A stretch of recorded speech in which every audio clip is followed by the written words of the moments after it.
കോട്ടപ്പുറം കിഡ്സിൽ പരിസ്ഥിതി ദിനം ആചരിച്ചു. ലോക പരിസ്ഥിതി ദിനാചരണം കോട്ടപ്പുറം ഇന്റഗ്രേറ്റഡ് ഡെവലപ്മെന്റ് സൊസൈറ്റി കിഡ്സിൽ സംഘടിപ്പിച്ചു. Mannuthy Kerala agriculture university director Binu Boney ഉദ്ഘാടനം ചെയ്തു.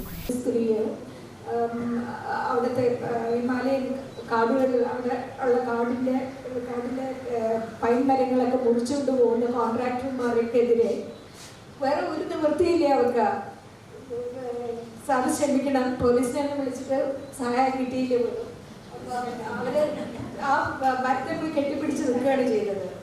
അവര് കെട്ടിപ്പിടിച്ച് നിൽക്കുന്നത് കണ്ടിട്ട് എന്നെ പിടിച്ചിട്ട് മരത്തെ മുറിക്കുമെന്നാണ് ആളുകളോട് പറഞ്ഞത്.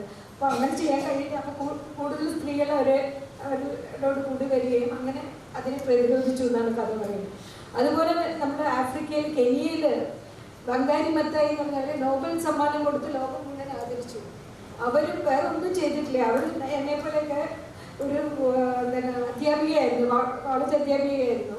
അവർ അവിടുത്തെ വനങ്ങൾ നശിക്കുന്നത് കണ്ടിട്ട് സ്വന്തം കുടുംബവും ജീവിതവും എല്ലാം വിട്ട് മരങ്ങൾക്ക് ജീവികൾക്കും പുറകെ പോവുകയാണ് ചെയ്തത്. അതുകൊണ്ട് ഒരു വലിയ ഒരു രാജ്യത്തിൽ തന്നെ അവർ രക്ഷിച്ചു നിർത്തി എന്നാണ് പറയുന്നത്. അവിടേക്ക് ഒന്നും പോകണ്ട. നമ്മുടെയൊക്കെ എന്താ പറയുക, കുറച്ച് കാലം ഈ കാലഘട്ടത്തിൽ പരിസ്ഥിതിയെ സ്നേഹിക്കുവാനും സംരക്ഷിക്കുവാനും അതോടൊപ്പം പ്രകൃതി വിഭവങ്ങളുടെ പ്രാധാന്യത്തെക്കുറിച്ചും ഉദ്ഘാടക ഉദ്ബോധിപ്പിച്ചു.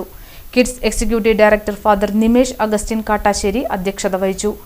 അല്ലെങ്കിൽ എല്ലാ ജൂൺ 1-ാം തീയതി ഞങ്ങൾ ഉൾപ്പെടെ പാരമ്പര്യമായിട്ട് മഴ നനഞ്ഞ് ക്ലാസ്സിൽ പോയി അങ്ങനെയാണ് മഴയത്തിൽ കളിച്ച് വസ്ത്രമൊക്കെ പരമാവധി നനച്ച് ചീച്ചായിരിക്കും ക്ലാസ്സിലിരിക്കും.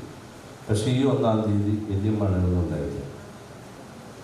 ഇപ്പം ഇന്ന് ചിലപ്പോൾ സ്റ്റാർട്ട് ചെയ്തായിരിക്കാം. പക്ഷേ നമ്മൾ ഓർക്കേണ്ടത് നമുക്ക് ഇടയ്ക്കിടയ്ക്ക് ചിലപ്പോൾ കാലക്രമങ്ങളൊക്കെ മാറി വലിയ പ്രകൃതി ദുരന്തങ്ങൾ വരുന്ന രീതിയിലൊക്കെയാണ് നമ്മുടെ ഈ ഒരു പ്രകൃതി നമ്മളോട് കാണിച്ചുകൊണ്ടിരിക്കുന്നത്. കാരണം നമുക്കറിയാം അല്ലേ, നമ്മൾ തന്നെ പ്രകൃതിയെ ദ്രോഹിക്കുന്നതുകൊണ്ട് പ്രകൃതി റിയാക്ട് ചെയ്യുന്നു എന്നുള്ളതാണ്.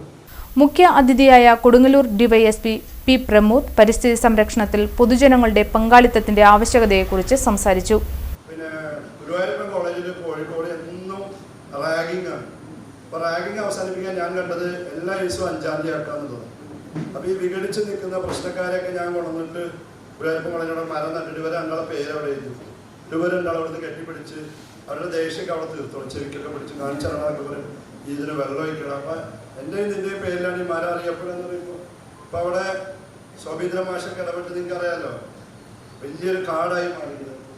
അപ്പോൾ ഇത് ഒരുപാട് പേര് പ്രയത്നിച്ചിട്ടാണ് മേളം പറഞ്ഞ നമുക്ക് കിട്ടിയ തണലുകളൊക്കെ വേറെ ആരോ നട്ടതാണ്. അതുകൊണ്ട് നമ്മളെല്ലാവരും ശ്രദ്ധിക്കുക. അതുപോലെ തന്നെ കൊടുങ്ങല്ലൂർ നഗരസഭ ward councillor Shaibi Joseph, kids associate director father Vinu Peter Padamattummal, assistant director father Nikhil മുട്ടിക്കൽ എന്നിവർ സംസാരിച്ചു. തുടർന്ന് 5000 വൃക്ഷത്തൈകൾ ഇടവകകളിലും സ്കൂളുകളിലും റെസിഡൻസ് അസോസിയേഷൻ ഗ്രൂപ്പുകൾ, യുവജന സംഘടനകൾ, സ്വാശ്രയ സംഘങ്ങൾ എന്നിവർക്ക് വിതരണം ചെയ്തു.